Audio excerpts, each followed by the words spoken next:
Saludos, estimadas estudiantes. El día de hoy tenemos el gusto, el placer de contar con Rodolfo Oliveros Espinosa. Él es antropólogo, profesor de la Escuela Nacional de Antropología e Historia y miembro del Colegio de Etnólogos y Antropólogos Sociales. Y el día de hoy justamente vamos a hablar sobre este tema de la relación entre antropología y marxismo. Bienvenido, Rodolfo, y muchas gracias por estar aquí. ¿Qué tal? Muchas gracias por la invitación, Daniela, compañeras, compañeros, pues muchas gracias por la invitación y bueno, acá compartiremos un poco de lo que hacemos en México.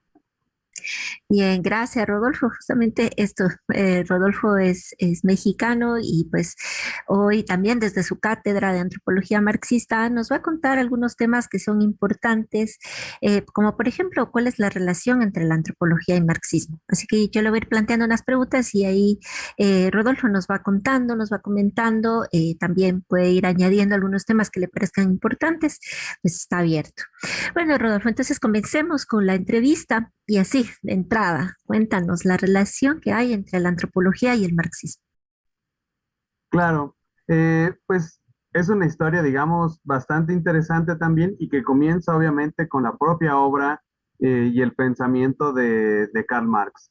Él mismo, digamos, incorporó desde muy el principio de sus investigaciones antropólogos o referentes que han sido considerados como padres de la antropología, ¿no? Estudios sobre antropología jurídica, sobre relaciones de parentesco, sobre las sociedades antiguas, y esto, digamos, fue muy importante. Esto se asentó de manera fundamental hacia el final de su vida, donde se dedicó a estudiar de manera muy central a las comunidades campesinas, principalmente el caso ruso, ¿no? Con los famosos cuadernos Chernyshevsky, que pues se han dado a conocer recientemente en español también de manera más detallada, y donde justamente profundizó sobre el papel de los pueblos campesinos, sobre las sociedades no occidentales, que digamos era pues la tarea a la que estaba abocado en la última etapa de su vida y donde algunos de sus esquemas que había planteado en el Capital, sobre todo y en la obra anterior referente a Europa Occidental, pues se modificaban, se transformaban, evolucionaban también en ese sentido, ¿no? Entonces, pues muchos autores han hablado desde un principio de un Marx etnológico que trata de comprender en términos también comparativos cómo ha ido evolucionando la cuestión de la propiedad, por ejemplo, de las formas de propiedad en las diferentes sociedades y en los diferentes momentos históricos, de las formas de organización social, el papel de la comuna y de la comunidad, del papel de la tierra, etcétera. Algunos apuntes, pues, que fueron muy importantes en las reflexiones antropológicas y que quedaron asentados, por ejemplo, en las formaciones económicas precapitalistas. Esta sección muy particular de los Grundrisse, de los fundamentos de economía política, y que le servirían justamente para fundamentar el capítulo 24 del Capital, ¿no? Que pues es un capítulo que sigue siendo esencial estudiar desde la antropología, que tiene que ver con la acumulación originaria y donde se da cuenta justamente de la importancia del proceso de conquista y colonización en América, ¿no? Para el proceso de consolidación del capitalismo. Entonces, digamos, una primera raíz tiene que ver justamente con la relación de Marx con los estudios etnológicos de su época. Y bueno, un segundo momento también importante, ya posterior, digamos, a esta primera etapa, pues fue precisamente la obra de Engels, la familia, el origen de la familia, la propiedad privada y el Estado, que pues como es muy conocido, una de las bases fundamentales de esta obra de Engels, pues es la sociedad antigua, la sociedad primitiva de Morgan, ¿no? Un autor que además es muy interesante políticamente, ¿no? Y aquí se empiezan a trazar los primeros caminos de ida y vuelta entre el pensamiento marxista y la antropología. Él mismo apoyó al movimiento iroqués en lucha por la recuperación de sus tierras. De hecho, hay quienes consideran que estos trabajos que hizo Morgan se consideran parte de los primeros, si no es que el primer trabajo de antropología jurídica en una especie de peritaje antropológico donde a partir de esos conocimientos se asentaba la importancia y el reconocimiento de la propiedad territorial del pueblo iroqués, que en ese momento estaba en una lucha defendiéndose justamente del saqueo y del despojo de la tierra. Entonces, estas posiciones pues van justamente de ida y vuelta, ¿no? Siempre ha sido un compromiso político por parte de los antropólogos y Marx y Engels nutriéndose justamente de estos autores para ir formulando sus teorías y sus postulados acerca del desarrollo del capitalismo a nivel mundial, ¿no? Entonces, digamos, esta es una primera etapa muy importante. Luego ya vendría toda una serie de discusiones, digamos, precisamente en antropología, y podríamos decir que es hasta en una etapa posterior, después, digamos, de esta primera etapa inicial de la antropología, del estructural funcionalismo, del funcionalismo, que empiezan a incorporarse de manera más importante las discusiones marxistas. Eh, y en las diferentes escuelas tendrá diferentes variantes, ¿no? Evidentemente, Malinowski tiene algunas referencias y algunas discusiones en torno al marxismo, eh, pero en ese momento tienen un referente de un marxismo economicista un poco más ligado a lo que fue el marxismo soviético y que pues entienden como un campo fuera del estudio propio de la antropología. Es, digamos, en realidad posterior hasta los años 40, 50, donde esta liga se da de manera mucho más importante y por diversas influencias. Y el caso particular, digamos, de América Latina, también aquí es muy importante, habrá que recordar que la disciplina en el siglo XX en América Latina, pues la vertiente principal de la que surge y que se consolida, pues es el indigenismo en muchos de nuestros países. En el caso de México, con una tradición que viene de Boas, que es, digamos, uno de los primeros referentes fundamentales de la antropología mexicana, que hacia finales del 19 da unos cursos en la que entonces era la Escuela de Etnología Americana, y es quien aporta las bases para la antropología mexicana, fundando en una idea de relativismo cultural, de estudios regionales, multidisciplinarios, entendiendo la antropología de manera amplia, pero en una vertiente muy culturalista y que va a ser la base del indigenismo mexicano. No va a ser sino hasta los años justamente hasta la década de los 40, 50, cuando fundamentalmente algunos autores exiliados de la Guerra Civil Española, como recordarán, pues México durante la presidencia de Cárdenas recibe exiliados republicanos y entre esos republicanos pues vienen marxistas y vienen anarquistas que algunos llegan a formarse en México en la Escuela de Antropología y otros llegan ya con una formación. Dos personajes que son muy importantes en México es Ángel Palerm, eh, que es antropólogo y etnólogo, estudia ambas carreras acá en México, y el otro es Pedro Armillas, que es un ingeniero que los dos fueron combatientes en la Guerra Civil Española, llegan a México, se forman como arqueólogos en el caso de Armillas, como etnólogo y como antropólogo en el caso de Ángel Palerm, y a partir, pero traen en la Guerra Civil, pues forman parte del bando anarquista y comunista y llegando a México traen esta formación marxista y vinculan esta formación que ellos ya traen con el pensamiento justamente y con la disciplina antropológica. Y además van a ser uno de los primeros autores en hacer una crítica muy importante precisamente al indigenismo. Porque además en nuestros países, y bueno, en el caso de México en particular, el indigenismo tenía un papel muy importante como política de Estado. Los antropólogos eran quienes dictaban las políticas hacia los campesinos y hacia las comunidades indígenas. Y había estado justamente orientado hacia una política de incorporación en donde se abandonaran las lenguas indígenas, en donde se abandonara lo que se consideraba el atraso,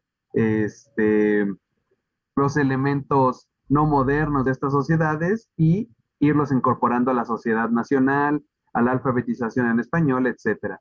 Y estos autores marxistas, que van a ser este primer campo de autores muy importantes, van a hacer esta primera crítica al indigenismo. Ellos van a poner las bases, digamos, de una fuerte escuela marxista en México y que en ese momento, digamos, en América Latina empieza a difundirse también de manera muy importante. Pues una de las influencias siempre destacadas de la antropología marxista en América Latina, pues fueron justamente las reflexiones de Carlos Mariátegui, ¿no? Este pensador peruano muy importante que justamente supo entender el problema de la tierra y el problema de los pueblos originarios desde una perspectiva marxista, no como elementos atrasados, sino como la punta de lanza o como la palanca de fuerza que posibilitaría un proceso de transformación a una escala mucho más grande, ¿no? Y esto es importante porque se va vinculando. En ese momento todavía no se dan a conocer, todavía no se conocen muchos de los trabajos de Marx donde reflexiona sobre estos temas, porque eran fundamentalmente sus cuadernos de trabajo, y digamos, uno de los aportes justamente de Mariátegui y de estos antropólogos como Palerm es haber llegado a estas reflexiones aun cuando no se conocen todavía los trabajos de Marx donde más aborda estos temas, ¿no? Eh, Hay, por ejemplo, en la antropología marxista una crítica muy importante a los estudios de comunidad. Eh, que era justamente pensar estudios en una sola localidad, pensarlos como universos cerrados y pensarlos como una fotografía estática en el tiempo. Acá en México hubo una polémica muy importante que se extendió, digamos, a la antropología latinoamericana entre Robert Redfield y Oscar Lewis, uno que plantea un proceso de transición de las comunidades tradicionales a una especie intermedia, lo que él llama el continuum folk urbano, y a las sociedades urbanas modernas, ¿no? eh, y un proceso transicional, unidireccional, que finalmente iba a llegar en comunidades más o menos equilibradas. Y por otro lado, tenemos a Oscar Luis, que nos plantea otro panorama, ¿no? Un panorama contradictorio, lleno de conflictos, donde este tránsito de la comunidad a la ciudad en procesos migratorios no implica el abandono de tradiciones ni de lógicas comunitarias, sino justamente su expansión. En medio de esta polémica, Ángel Palermo, por ejemplo, propone eh, ya no tener como sujeto principal en ese momento al indígena en términos en cómo los había planteado la sociedad, la política indigenista y la antropología indigenista, sino en términos también de su carácter productivo y ampliar los análisis en términos regionales. Y entonces se construye un nuevo sujeto de análisis también, que es el campesino, a partir de estos estudios más amplios que vincula la comunidad, la región, con otras dos escalas fundamentales, que va a ser el país y la escala internacional. Y este es otro aporte muy importante, a mí me parece, del marxismo a la antropología, y es que es capaz de vincular diferentes escalas que los estudios de localidad y de comunidad simplemente se quedaban aislados, ¿no? Como estos universos cerrados, pensando a las comunidades como sujetos estáticos que se transforman muy lentamente y no vinculados a un proceso mucho más amplio.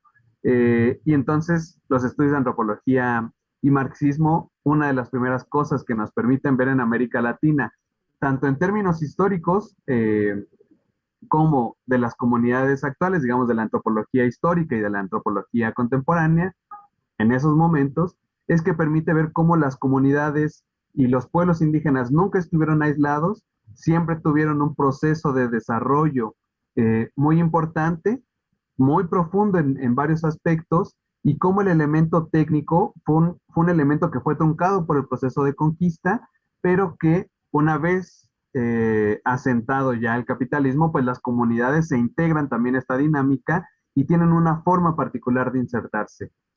No por nada, varios autores hablaron de el modo de producción campesino, tratando de entender las particularidades de América Latina desde esta perspectiva, tratando de entender sus propias relaciones y tratando de ver justamente cómo se vinculaban ambos procesos, ¿no?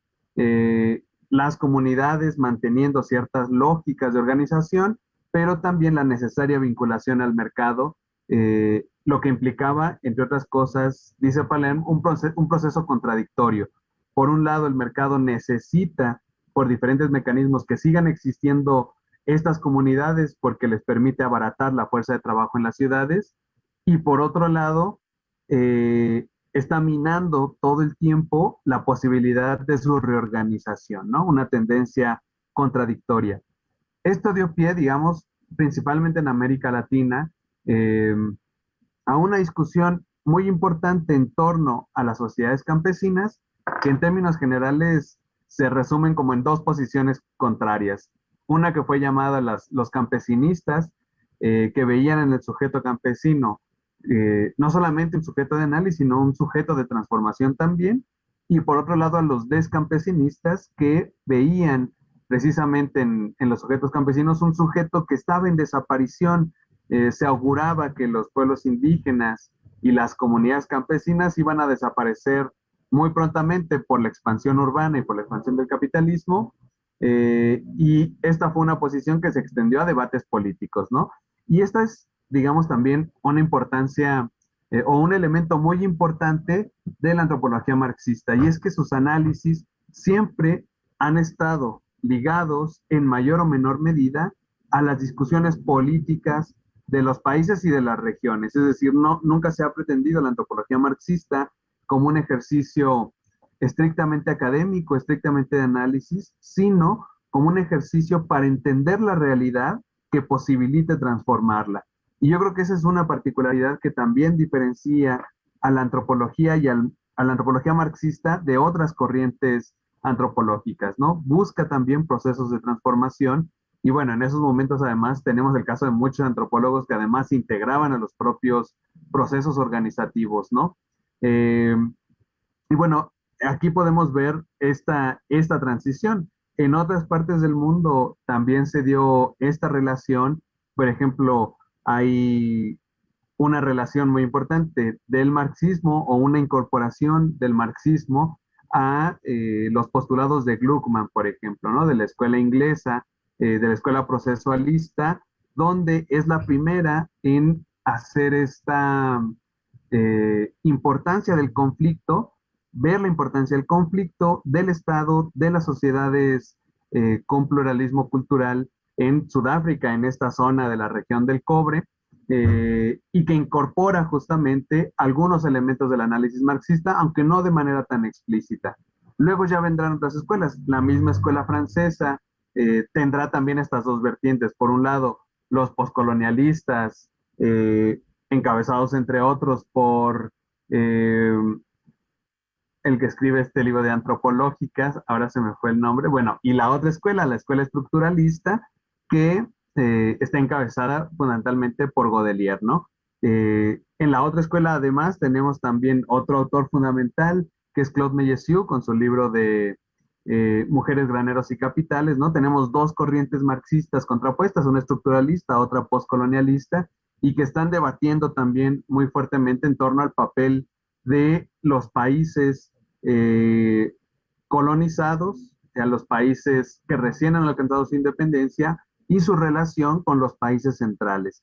Y este es otro elemento, digamos, también bastante importante, porque en torno a estas discusiones, por ejemplo, es que van a tener un papel destacado para la conformación de lo que posteriormente va a ser la teoría del sistema mundo, ¿no? Justamente ver estas relaciones centro-periferia a partir de las discusiones de Wallerstein, y de varios autores, digamos, que están en ese momento formulando estas teorías y que la antropología les va a permitir o les va a dotar de materiales que permiten ver los casos concretos de cómo se mantiene la relación colonial con los pueblos, entre los países centrales y los países periféricos, ¿no? Incluso ver procesos que le tocan ver a Godelier, por ejemplo, en este magnífico libro de la producción de grandes hombres, en donde Godelier relata cómo la primera llegada a esta zona barulla le toca todavía como un país no colonizado, le toca ver el proceso de la llegada de los colonizadores y el proceso de independencia, ¿no? Es decir, un proceso muy rápido, pero le toca ver esas transformaciones estructurales de manera muy importante y dar cuenta cómo los mecanismos de dominación, de subordinación, de conflicto, toman un cariz distinto, toman una vertiente distinta a partir del proceso colonial, ¿no? Entonces es muy importante porque nos permiten ver justamente estos procesos, algo que podríamos decir los autores estructuralistas no hacen explícito, ¿no? Uno puede leer eh, incluso a Vance Pritchard, que era, digamos, como el más dinámico en estas cosas, pero a muchos otros autores, y pareciera que el proceso colonial no está presente, a pesar de que su propia llegada a estos territorios implicaba el proceso colonial, ¿no? Pero pareciera que no están ahí, que no influyen. Y esto, digamos, es esta segunda etapa de la antropología marxista va a ser muy importante para develar estos mecanismos. Entonces, tenemos, digamos, diferentes escuelas, diferentes vertientes que, pues, además, van tomando estas particularidades dependiendo del lugar en el que se van desarrollando. En el caso de México, hay otro momento fundamental con Ángel Palerm, y es que, digamos, la crítica que le hacen al indigenismo no le gustó a quienes eran en ese entonces los directivos del Instituto de Antropología, y se les quitan las clases de la Escuela de Antropología y tienen una especie de segundo exilio, llegan a la Universidad de Columbia, donde está refugiada la Escuela de Frankfurt en ese momento, y entre otras cosas, Palermo, Armillas, Pedro Carrasco conocen a Eric Wolf, conocen a Carl Wittfogel, que es, digamos, el etnohistoriador de cabecera de la Escuela de Frankfurt, aunque ya renegaba un poco del marxismo, aunque lo seguía incorporando en su análisis, pero más bien de la posición soviética. Y entonces incorporan de manera muy importante el análisis de la ecología cultural que viene desarrollando Julian Stewart en Colombia y del cual Eric Wolf había sido su alumno. Hay un vínculo muy importante y, digamos, no por nada, Eric Wolf, que hizo mucho trabajo de campo en México y era un amigo muy cercano de Ángel Palermo, es el primer dato que tenemos de un antropólogo, bueno, en general de cualquier investigador, hablando de ecología política. Y esto va a ser muy importante porque justamente en los fundamentos de la ecología política está el vínculo entre antropología y marxismo, ¿no? Tratando de ver estas relaciones sociedad-medio ambiente de una manera crítica, poniendo acento en los conflictos, en las contradicciones, en la relación sociedad-naturaleza, no como sujetos aislados, sino como un proceso constante de intercambio, ¿no? En términos generales. En esos, digamos, en términos de lo que ha sucedido durante todo el siglo XX. Y a partir del siglo XXI también vemos que en la medida en que se van cambiando estas sociedades, una visión más contemporánea, incluso, por ejemplo, sobre temas del trabajo, migraciones, temas de género, siguen las expropiaciones territoriales a las poblaciones indígenas a causa de la minería, petróleo y demás.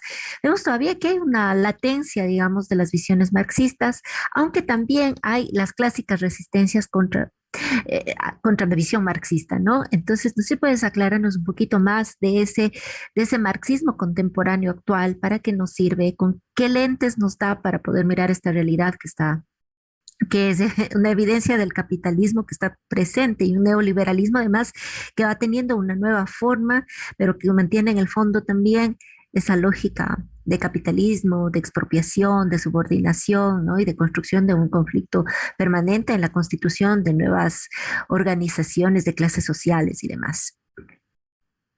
Sí, claro, y bueno, como tú mencionas, pues justamente la caída del bloque socialista, la caída de la URSS, pues fue algo que impactó también en los sectores académicos que se adscribían al marxismo y que, pues en cierta medida, en muchos sectores se había asumido una especie de marxismo dogmático, una especie de marxismo cerrado, que rehuía a las discusiones y a las autocríticas, ¿no? Esto, digamos, hizo que, además, con el auge del pensamiento y de las corrientes posmodernas que llegan a América Latina hacia finales del siglo pasado, va a ser que la antropología marxista dé un paso para atrás, se vea un poco relegada, digamos, ya no está de moda, ya no está en las discusiones, pero justamente algo que posibilita el regreso, podríamos decir, de el pensamiento marxista a la antropología y a las ciencias sociales en general, más que una renovación de la escuela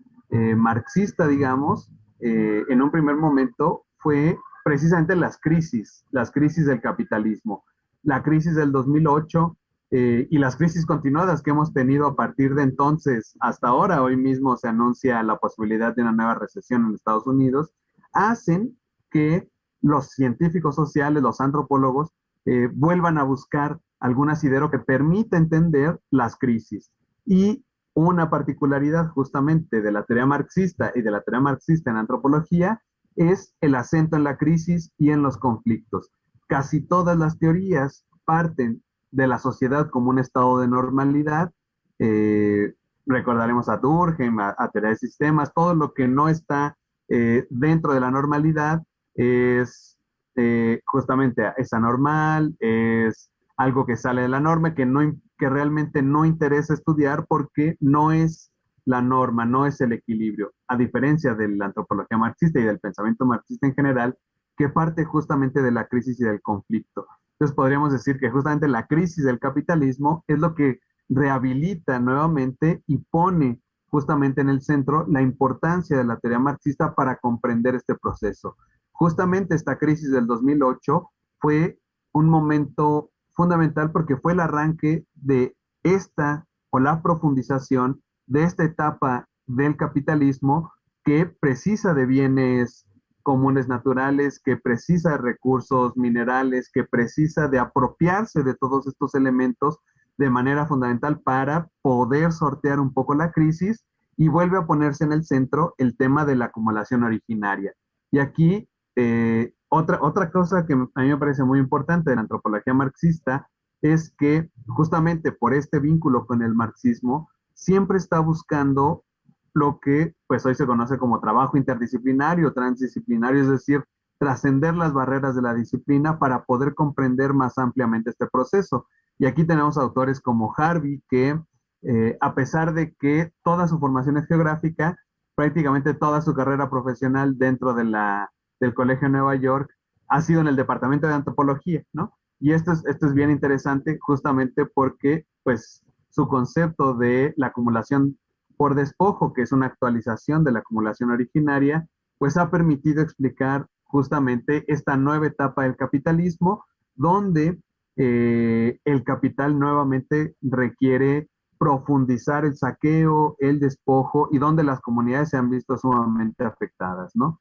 Esto, digamos, ha sido muy importante. También el caso de la violencia estructural en términos de género, es decir, el patriarcado, ha puesto también en el centro la necesidad de buscar teorías críticas y ahí siempre, pues nuevamente el marxismo tiene un referente muy importante, desde las pensadoras clásicas socialistas como Alexandra Kollontai, que era una pensadora realmente muy importante y muy radical en estos temas, hasta la incorporación de nuevas visiones, ¿no? Y esto también me parece que es muy importante porque el marxismo, ahora que ya no existe el campo soviético, que ya no requiere o es forzado a asirse a una sola forma, digamos, entre sus cosas positivas de la caída, ¿no? También hay que evaluar las cosas negativas de la caída de la URSS, ahora que estamos en plena guerra, justamente en Europa Oriental, eh, pues justamente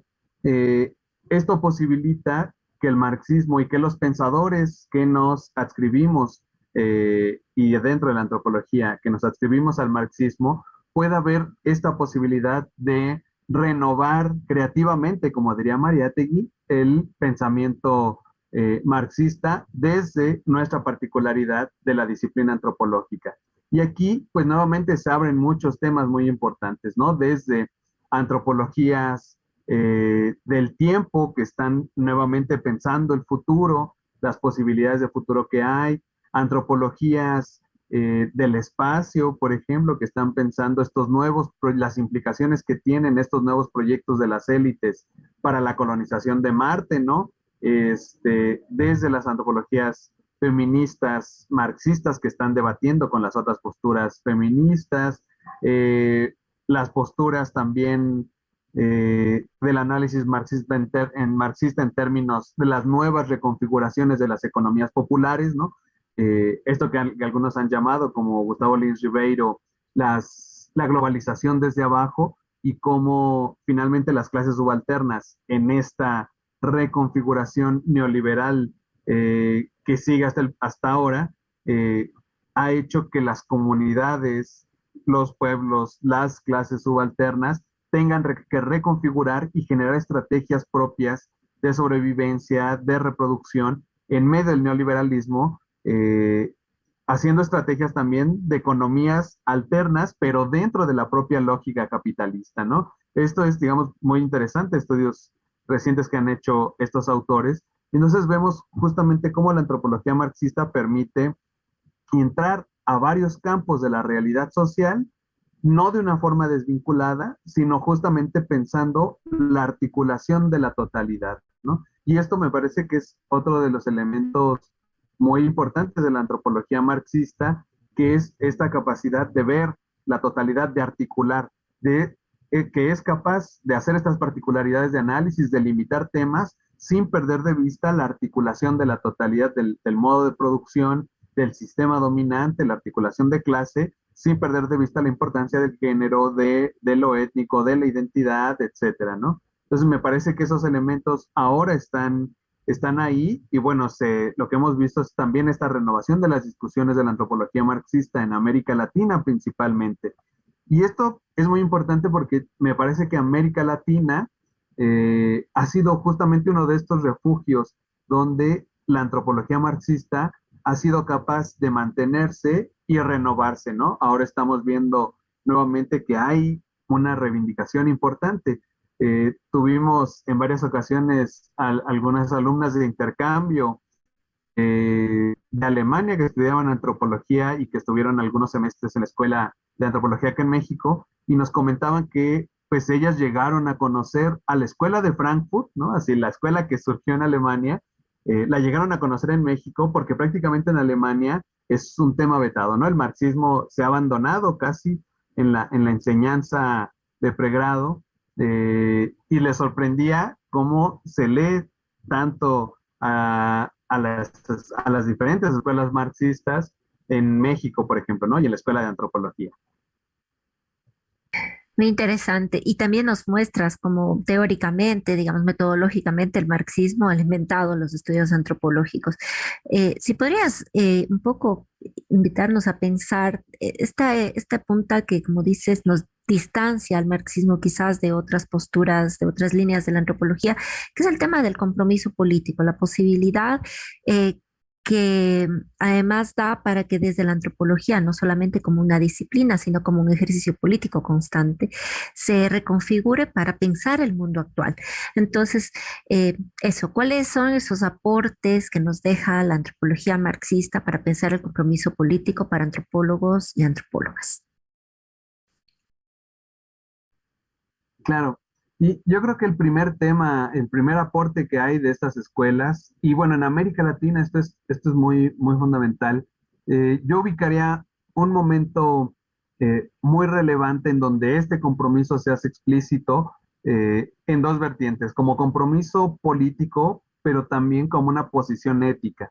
Y es el encuentro que finalmente cierra con la llamada Declaración de Barbados, donde antropólogas y antropólogos de toda América Latina se posicionan muy claramente en una posición política y ética y dicen, el papel de la antropología es contribuir al proceso de descolonización de los pueblos, es dar herramientas a los pueblos para sus procesos de lucha, es ponerse del lado de las clases subalternas, es ponerse en este lugar, digamos, desde una posición política y poniendo su conocimiento al servicio de las luchas. Esta primera declaración de Barbados a mí me parece que es un referente fundamental para la antropología mundial y pues, sin duda un referente para la antropología latinoamericana, y donde estaban presentes Darcy Ribeiro, Alicia Barabas, Roberto Cardoso Oliveira, Guillermo Bonfil Batalla, que fue muy importante, ¿no? Después vendrá la segunda declaración de Barbados, que me parece un ejemplo también de esta maduración de los pensadores, de los antropólogos marxistas, donde la voz de quien habla en esta segunda declaración de Barbados ya no es la de los antropólogos y las antropólogas, sino es la voz de los dirigentes de los pueblos indígenas, que ya no es el antropólogo hablando sobre cómo va a contribuir a los pueblos, sino es los pueblos hablando de sus propios procesos de liberación y diciéndole a los antropólogos y a las antropólogas, eh, bienvenidos con sus contribuciones, pero necesitamos que ustedes respeten los procesos de lucha, ¿no? Ustedes no vienen a liberarnos, sino vienen a acompañar estos procesos. Y aquí es donde se da justamente esta otra posición ética muy importante, ¿no? Y podemos ver cómo muchos de estos autores que están presentes en la primera y segunda declaración de Barbados, en sus trabajos van a ser muy importantes, ¿no? En el caso de Colombia, por ejemplo, van a ser muy importantes para la reconfiguración del movimiento indígena, la formación de unos cuadernos de trabajo y esto que ahora es mucho más conocido como procesos de mapeo participativo, mapeo colaborativo, donde pues quienes lo impulsan en Colombia en esos momentos pues va a ser precisamente varios antropólogos, ¿no? Y bueno, tenemos justamente este papel y yo creo que es esta doble posición, ¿no? Una posición ética por parte de, de los antropólogos y las antropólogas frente a los pueblos, a los estudios que hay, sobre todo en esta etapa de intensa acumulación por despojo, porque, por ejemplo, en el Colegio de Etnólogos y Antropólogos Sociales tenemos un código de ética donde siempre hay que hacer explícitas las investigaciones, por ejemplo, y tener la autorización explícita colectiva por parte de los pueblos y las comunidades con los que estamos trabajando. Porque al mismo tiempo que están estos trabajos y estos acompañamientos, pues sabemos que las propias empresas estatales o privadas contratan antropólogas y antropólogos aprovechando de la situación económica en la que nos encontramos, que también es de precariedad en este sector, para dar pistas, dar estudios que permitan a estas empresas entrar y quebrar, digamos, el tejido social y conseguir los permisos, eh, ya sea legal o ilegalmente, saber con qué actores claves la empresa tiene que acudir para convencerlos, comprarlos o generar alguna estrategia que permite el saqueo de los recursos, ¿no? Entonces, esto ha sido un debate constante, ¿no?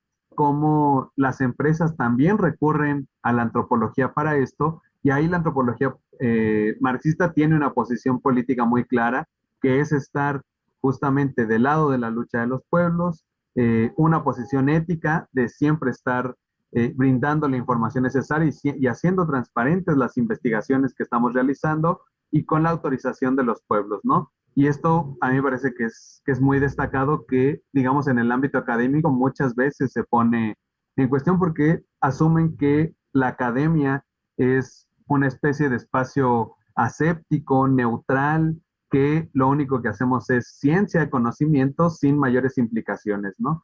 Y la antropología marxista siempre está haciendo el hincapié en que es necesario posicionarse. Bien, Rodolfo, te agradecemos enormemente.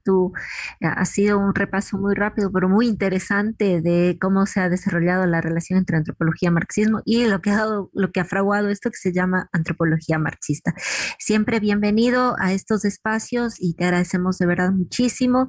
Un abrazo grande desde Ecuador para México.